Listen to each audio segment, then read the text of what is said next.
introduce our first speaker today, Céline. It's my very great pleasure to welcome her as a bonne nouvelle. She has a PhD in literature. She's also a poet and a dancer, the author of a thesis on language of the sacred and the language of secret myth and rite in the poetry of Kathleen Raine and Playwright. And she now teaches in Bordeaux and also devotes herself to various artistic and creative projects with other students. For example, portraits called Birds in the Ribcage. So without further ado, her paper will be in French. You do have an abstract in your booklets in English if you want, on page 14. And it's poetry of the magician, Kathleen Raine, Hierophany through Nature and Birds.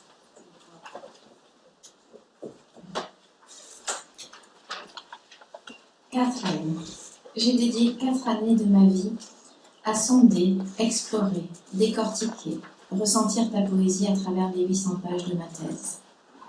J'ai vécu avec toi en silence, noyé dans tes vers, repêché entre tes lignes.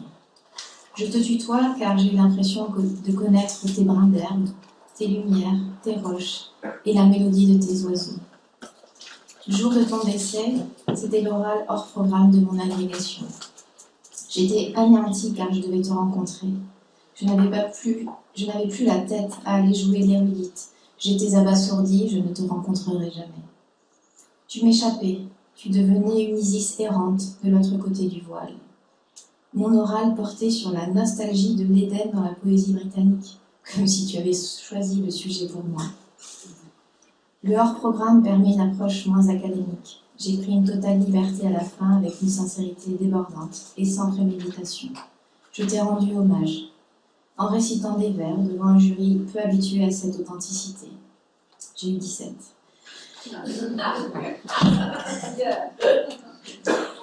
J'avais la consolation infime de t'avoir rendu hommage, poétiquement. Je peux le faire aujourd'hui à nouveau à travers ma présentation du sacré dans ton univers inspirant et à travers une création dansée que je t'offrirai comme un remerciement. Les poètes sont des remparts contre la ruine, le monde se fragmente et ta poésie suture les failles pour réinventer la beauté. Des boutons d'or et de l'alouette, voilà tes beautés. Tu es une mystique de la nature. Tu recherches ce que T.S. Eliot qualifie d'anima mundi, ou l'âme universelle. Ta poésie évoque cette âme du monde. Le monde devient un être vivant doté d'une âme et d'une intelligence. Tu es tenté souvent de te dissoudre dans l'anima mundi et tu vis à la recherche de tes prairies heureuses, loin du chaos. Kathleen Raine se rattache à la vision de Novalis, qui a une conception de la poésie comme idéalisme magique.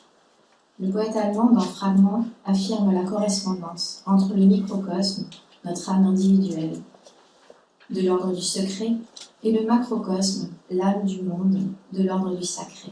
Il dit « Cela est le noyau de ma philosophie, plus c'est poétique, plus c'est vrai. » Le secret se cacherait peut-être dans le flux poétique. C'est aussi ce que les silences, les brachylogies, accordent aux battements de cœur, aux pulsions. Leur parole poétique veut embrasser le tout du non-dit. C'est là aussi que je te lisais entre tes lignes, dans tes aposiophèses et tes typographies parfois aérées, ellipses signifiantes. Comme si entre les lignes du dit, du visible, tu donnais aussi la parole au silence, à l'invisible, qui ne laisse que sa vibration à ressentir. Le monde s'est désenchanté, ce monde où religion ne veut plus dire danse et allégresse. Tu décèles l'expression d'un malaise dans le siècle, malaise à l'égard de cet univers dépoétisé, univers en lequel s'est opérée la rupture du contact direct avec le sacré. Dans ces images obsédantes apparaît le motif principal du monomythe, dont Claire a parlé tout à l'heure. Ce monomythe qui est défini par Joseph Campbell dans The Hero with a Thousand Faces. Ce monomythe, qui est une expression joycienne, est basé sur 3 phases. La première est la séparation, la fragmentation, le démantèlement, la descente.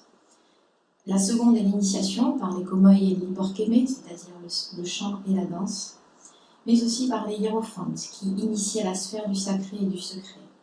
Et enfin, le dernier mouvement est celui de la renaissance, de la palingénésie, de l'émergence et du retour à l'unité. Ainsi, le cycle du monomythe est séparation, initiation ou renaissance, à la fois motif thématique, motif esthétique ou seul véritable motif poétique, selon Robert Graves. On retrouve dans la poésie de Kathleen Raine les forces de la fragmentation, le démembrement, la guerre, l'exil, la perte de l'enfance, la mort symbolique, suivi de l'élan initiatique, faisant du langage poétique une énergie rituelle et cultuelle. La danse, le chant, la musique, les hiérophantes animalesques, les guides poétiques. Et enfin les forces palingénésiques, la couture isiaque ou la foi de Pénélope, assemblées sans cesse pour atteindre l'unité, le retour à la temporalité sacrée de Mircea Eliade, de Lilou Tempus, par le truchement du mythe, l'ascension icarienne, l'imaginaire des oiseaux, les images de gestation et l'avènement de l'imagination. Tout pousse le poète vers un retour à l'unité et à la naissance. L'approche analytique de Raine doit être convoquée pour comprendre sa vision du monomythe qu'elle exploite notamment dans Defending Ancient Springs ou dans The Inner Journey of the Poet, qui souligne l'importance des forces de construction, de destruction et de reconstruction qui émergent dans la littérature en général et dans la poésie également. L'homme moderne recèle en lui des mythes à demi oubliés, des symboles désaffectés, et cette désacralisation est due à une stérilisation progressive de son imagination. Il revient au poète de réactiver les hiérophanies déchues, de défendre les structures symboliques et les archétypes répétitifs qui vivent en nous, mais que l'homme moderne a oubliés. L'étymologie du mot symbole retrace bien l'idée de deux parties qui doivent être rassemblées pour revenir à l'unité de la signification. L'homme moderne a perdu sa part d'imaginaire et ainsi la signification a été amputée, ainsi que la splendeur, l'émerveillement et la complétude. Nous avons oublié que nous faisons partie du tout, nous nous pensons séparés, mais nous sommes l'unité avec l'âme du monde. Le sacré est bien dans cette unité qui lie tout selon Kathleen Raine. La poétesse cherche alors à créer une unité, une véritable cosmogonie cohérente. Face au monde fragmenté, son imaginaire rebâtit un monde harmonieux. Il nous mène vers cette palingénésie artistique, renaissance de la signification. Le dernier stade du monomythe est la sortie hors des enfers, envolée et poussée verticale vers la lumière. Fuite et envol en anglais partagent l'homonymie flight qui évoque ce retour palingénésique. Les anges sont ces intermédiaires entre le ciel et la terre, entre le monde ouranien et le monde chthonien. Leurs ailes sont l'instrument de cette médiation. Elles permettent une interaction entre les deux pôles. Comme dans les peintures médiévales et les enluminures de manuscrits, Raine s'attarde sur le nombre et la couleur des ailes qui indiquaient l'appartenance de l'ange. Elle dépeint tour à tour des séraphins, des chérubins, des archanges, qui, intercesseurs, conduisent les âmes. Pour évoquer les anges, elle prend exemple sur le vol des oiseaux, en particulier celui des cygnes et des oies. Les ailes sont un symbole d'allègement et de libération. L'envol de l'âme correspond à une dématérialisation, que ce soit par le vol chamanique, le vol imaginaire ou l'extase mystique. L'homme expérimente un affranchissement de la pesanteur terrestre, un arrachement à la condition humaine, un dépassement de la finitude et de l'enveloppe charnelle. L'omniprésence du vent dans la poésie de Kathleen Raine marque son attrait pour l'informe, pour l'énergie, du flottant, pour l'imaginaire de la nébuleuse. Les ailes sont le symbole métonymique de la spiritualisation, intrinsèquement lié à tout ce qui touche à la divinité et à la transfiguration. Elle les associe aussi à l'extase amoureuse ailée. L'amour, même déçu, crée tout un imaginaire de suspension. Les amants créent dans leur osmose un élan simultané de vie et de mort, d'éros et de thanatos, syzygie primordiale. Le couple est l'hiérogamie. L'amante pleure son aimé, mais forte de cet amour, elle dépasse sa propre finitude pour devenir source infinie, plus grande qu'elle-même, tragique, dépecée, éparpillée, mais aussi puissante, éclairée et sans limite. Cette association de l'envol et de la lumière, de la passion et de la brûlure dans de nombreux poèmes évoque inéluctablement la figure d'Icare.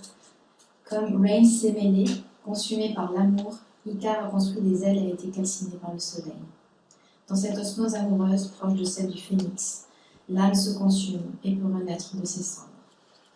Kathleen Raine s'attache au vol onirique, attirée par l'harmonie des sphères célestes, par la mélodie secrète de l'azur. Elle évoque souvent la fragilité et l'espoir icarien. Dans sa poésie, Icare se souvient de l'étreinte épiphanique avec le feu et la lumière paroxystique, avènement du sacré, et depuis, le souvenir regretté de cette osmose est lancinant. Elle rend souvent hommage à Icare aux 1000 visages, non pas comme celui qui incarne la démesure et la folie, mais au contraire comme celui qui incarne le rêve, la fascination, l'idéalisme et la volonté d'envol. Elle ressemble en cela à de nombreux autres poètes comme Blake, dont les anges se multiplient dans sa peinture et sa poésie. Puisque son âme est élevée, Icare monte plus haut, et le ciel vers lequel il se dirige est comparable à un Graal. Il est symbole de l'entrée dans l'état spirituel. C'est ce va-et-vient entre terre et éther qui constitue la variation récurrente dans sa poésie, cette dimension verticale. Le poète-prophète croit en la possibilité d'une humanité divinisée et non plus divisée. Son inspiration l'amène jusqu'aux régions uraniennes de la pensée. Selon Raine, la poésie et l'envol recherchent de façon similaire la sublimation. Icare passe de l'élément de l'air, il vole, à l'élément du feu, il est brûlé par le soleil, à l'élément aquatique, il tombe dans l'eau d'Icarie et se noie. Avant de retourner à la terre, il est inhumé. Il connaît ainsi les 4 éléments, ayant accompli un parcours initiatique total et un élan poétique qui englobe la complétude du monde. Il a atteint la connaissance holistique, il peut mourir. Il a réalisé ses rêves, il peut mourir. Il a caressé le Graal, il peut mourir. Mais la mort semble ne pas exister pour Kathleen Raine. C'est un retour à la source. Mourir, c'est retourner au pays natal, à l'immensité, à la totalité. Icare se délivre de l'incarnation. Il est ce symbole d'une imagination débridée. Kathleen Raine cherche en permanence cet espace du beyond.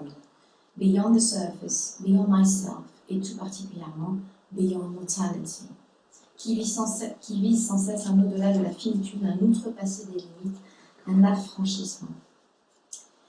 La figure ailée la plus marquante chez Kathleen Raine est celle d'Isis. Isis errante. Isis en mouvement, qui lutte contre, je cite, le monde extérieur, mort et l'esprit stérile. Fin de citation. Lors des rites funéraires, elle protège les défunts sous ses ailes et elle les ressuscite.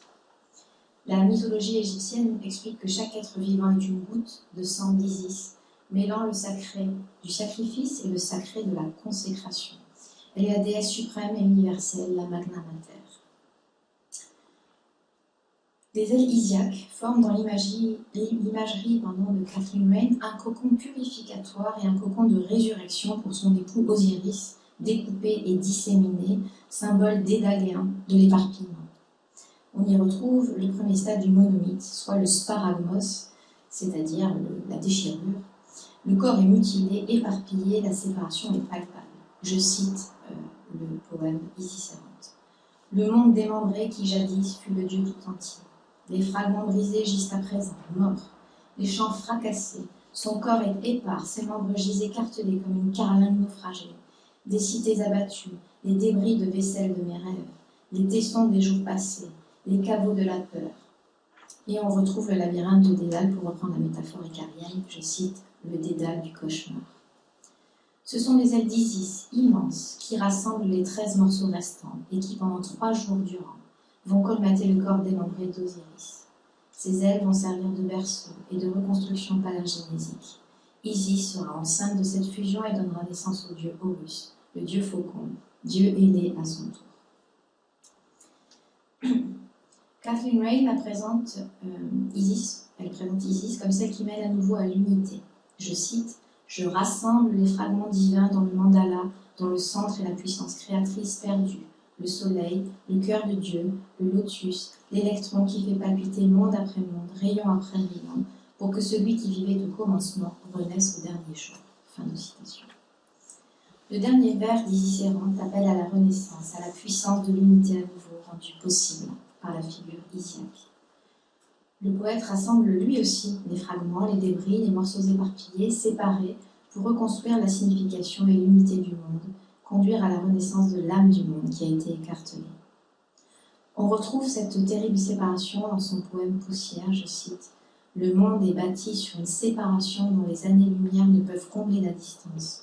La blessure prolifère, la déchirure s'étend. » Fin de citation. Isis, figure féminine du retour à l'unité, ressemble à Pénélope dans son élan de couture.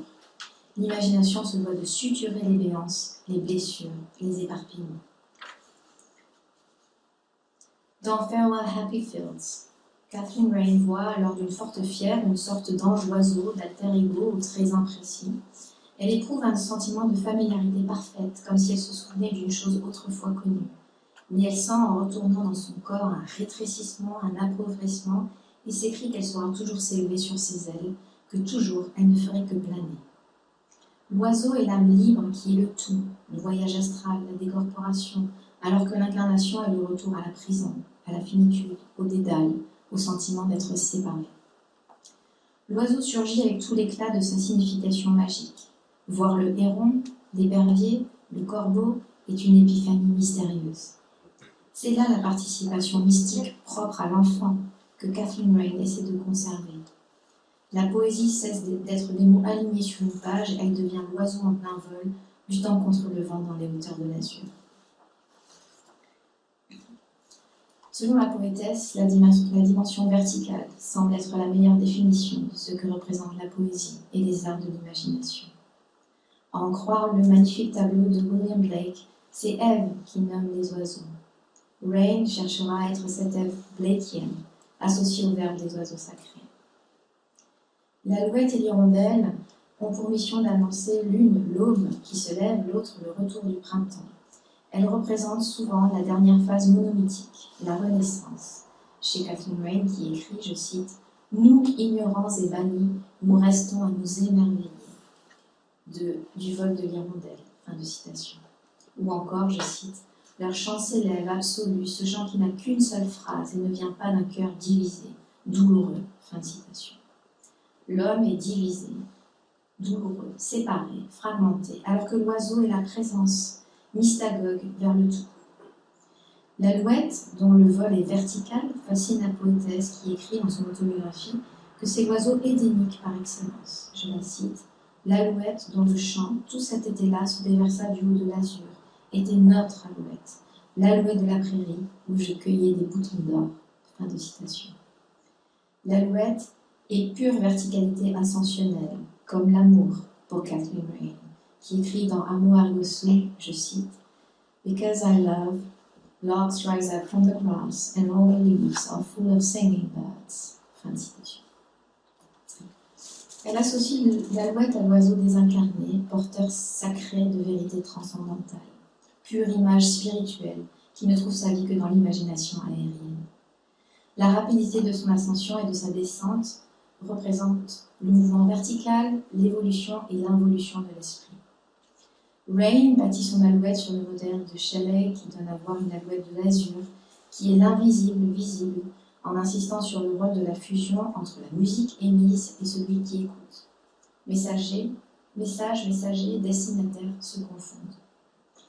L'oiseau devient une véritable récurrence poétisante, flèche vers ce beyond. Il établit des liens d'ordre ontologique entre l'homme et l'univers, entre le microcosme et le macrocosme. Catherine Raine met en place une esthétique combinatoire de la condensation, du flou et de l'éthéré à travers la métaphore des nuages, qui compte parmi les objets poétiques les plus oniriques. Elle tisse le motif de la vaporisation et de la nuée comme un isomorphisme entre rêverie et nébulosité, légèreté et fluctuation, fumée et songe. Le mouvement typographique de certains poèmes illustre parfaitement cet élan ascensionnel. Le poème s'étire et semble vouloir s'envoler.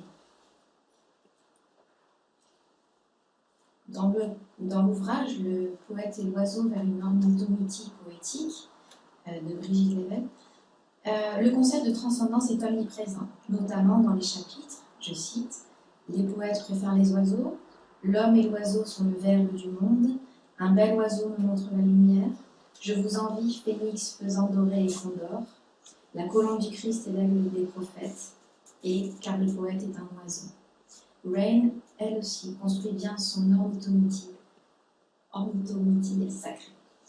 Elle rêve de cet oiseau indéfini, celui qu'elle appelle Bird of Dream, Bird of Paradise, volant dans l'immensité du ciel, mais aussi dans ce ciel intérieur de l'inconscient, that inner sky.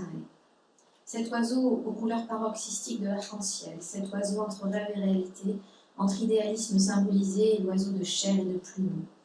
Tel est l'oiseau chez Rain, unique, épitomé de la transcendance. Il abolit le temps profane en se donnant comme présence sacrée, épiphanique. Je cite, The bird of God descends between two moments, like silence into music, opening a way through time. Écoutez l'oiseau pour le poète Jacoté, n'enseigne rien, mais consume. Kathleen Rain insiste sur l'omniprésence du feu, le feu qui met le feu. Elle semble éblouie par l'oiseau de cinabre qui entretient l'émerveillement. Cette récurrence obsédante de l'oiseau de feu, du phénix, se tisse à travers de nombreuses images de brasier. Le phénix est l'oiseau monomythique par excellence, celui de la transsubstantiation alchimique, l'oiseau qui brûle au soleil tel Icare, qui renaît constamment de ses cendres et se survit à lui-même. Il est en fait l'aboutissement transcendant du grand œuvre, il est sang et coagulation en alchimie, et on retrouve très souvent ce principe de coagulation chez Kathleen Rain à travers le sang qu'elle associe souvent aux oiseaux. Elle rattache cet oiseau donc au cycle monomythique de l'âme qui monte et qui descend selon les hypostases plotiniennes, le phénix et le principe alchimique secret. Il transmue la poussière et les cendres en lumière, le profane en sacré. Dans sa cosmogonie, l'oiseau de feu est central, sulfure rouge de mercure qui mène à la voie sacrée, vers le renouvellement. On lit dans le poème Feu d'hiver, je cite, « Le feu leur survivra, le feu les prendra tous, le feu phénix qui brûle l'oiseau, la bête, la fleur, le feu essentiel et l'esprit que rien n'entrave, qui naît sur les lèvres de la prophétie, libère les éléments étincelants de l'âme. » Fin de citation. Le titre du poème de Rain, Desire, montre que le feu de la passion et du désir constitue aussi un dépassement de soi, une transcendance qui lui permet d'avoir accès au purgatoire de l'âme, à l'abolition du profane. Comme le rappelle Bachelard, je cite, « L'amour, la mort et le feu sont unis dans un même instant. Par son sacrifice dans le cœur de la flamme, l'éphémère nous donne une leçon d'éternité. Mon amour s'est transformé en flamme et cette flamme consume peu à peu ce qui est terrestre en moi. » Il s'agit pour Kathleen Rain de ranimer la flamme, de recréer sans cesse par le poème enjoué la passion incandescente qui permet de se renouveler soi-même tout en renouvelant l'autre. Il s'agit par l'écriture exaltée de, je cite, « calciner la pesanteur ».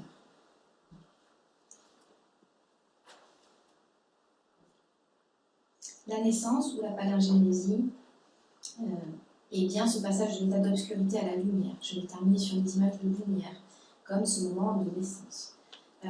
Que l'on sorte de la caverne, des enfers, du ventre de la baleine ou du placenta maternel, naître, c'est ouvrir les yeux à la lumière, c'est accéder à la vision nouvelle et autre. Rain a vu les épiphanies de lumière.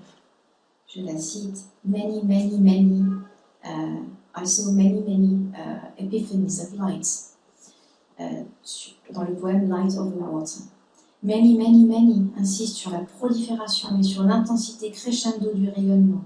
Les yeux toujours plus nombreux à s'ouvrir au sel de Pan deviennent métaphoriquement des bijoux. Ils reflètent la lumière. On retrouve dans beaucoup de poèmes les jeweled eyes, ces yeux brillants qui reflètent la lumière sans cesse et qui ouvrent à une nouvelle vision. C'est précisément la lumière de l'aube qui permet de métaphoriser la palingénésie, l'aurore et le retour de la luminescence après la mort symbolique de la nuit.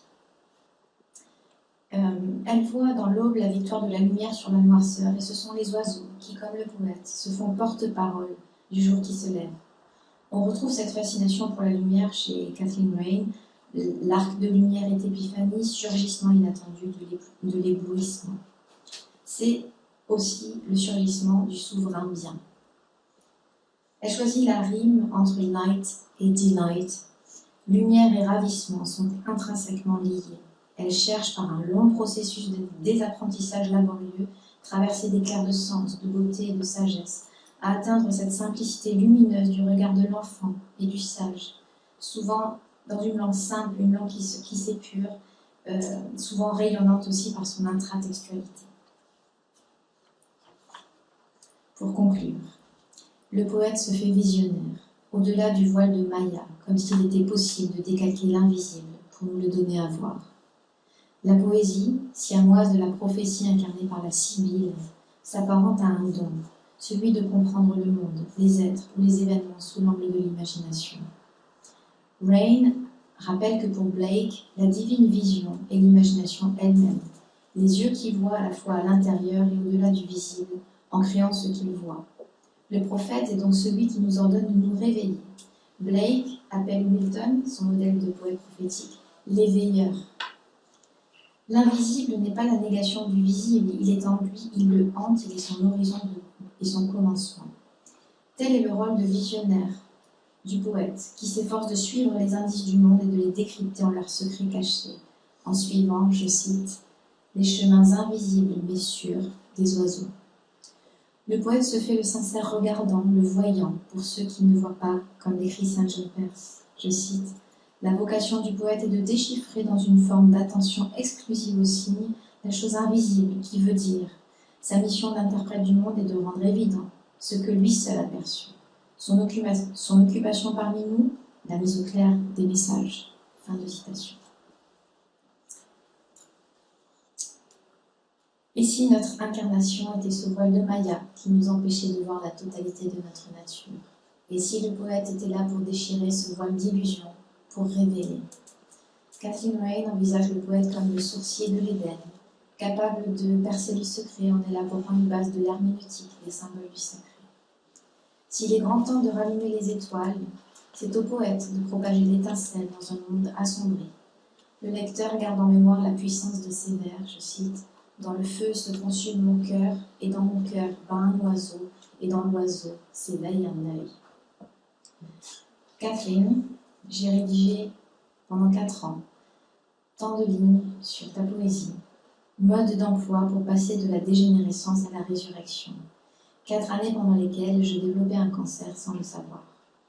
Dégénérescence du corps et création de l'esprit mise en dialogue. Avant d'affronter 2 ans de Descensus ad inferos, ma descente aux enfers, je me nourrissais de ta lumière, de tes oiseaux, du feu qui consume, et pourtant en moi, la mort tissait sa toile en silence. Le jour de ma soutenance fut un dépassement vers la lumière, le lendemain je partais en chimiothérapie. Mais dans mon âme, j'embarquais tes étoiles, tes vagues, tes gouttes de rosée et ta transe vers l'immensité. Alors que je devais trouver la force, je portais en moi tes mots, je te cite, « The work of the artist is to heal the soul ». Fin de citation. C'est ce que je devais faire, soigner mon corps dans son incarnation impermanente et soigner mon âme qui se savait puissamment immortelle. Tu avais raison, je te cite. Seul le vol de l'oiseau et ce voyage de l'âme dans sa propre nuit sont une certitude. Fin de citation. Avant la chirurgie, dans ma chambre d'hôpital, un oiseau à ma fenêtre se battait contre le givre. Nous nous ressemblions tant. J'essayais moi aussi d'être Ève et de parler aux oiseaux. Je ne suis pas morte à 30 ans, comme cela aurait pu être le cas. Je veux, comme toi, écrire de la poésie jusqu'à mes 95 ans. Et je suis devenue danseuse pour danser l'amour et la création et lutter contre l'inertie de l'amour. J'ai transmuté mes cicatrices en 4 tatouages. Un phénix sur mon sein anciennement malade, une mésange sur mon ventre qui ne devait pas avoir d'enfant, des fleurs de cerisier sur les cicatrices pour parler du jardin perdu enfin retrouvé, et surtout, une phrase sur ma nuque, 3 mots qui m'ont mené à la résurrection, Amor ergo sum, écrit sur ma peau pour l'éternité, j'aime, donc je suis. Merci.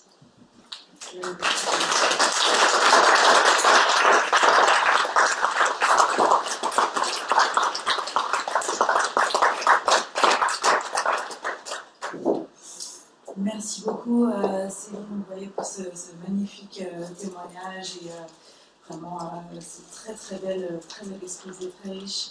Thank you so much.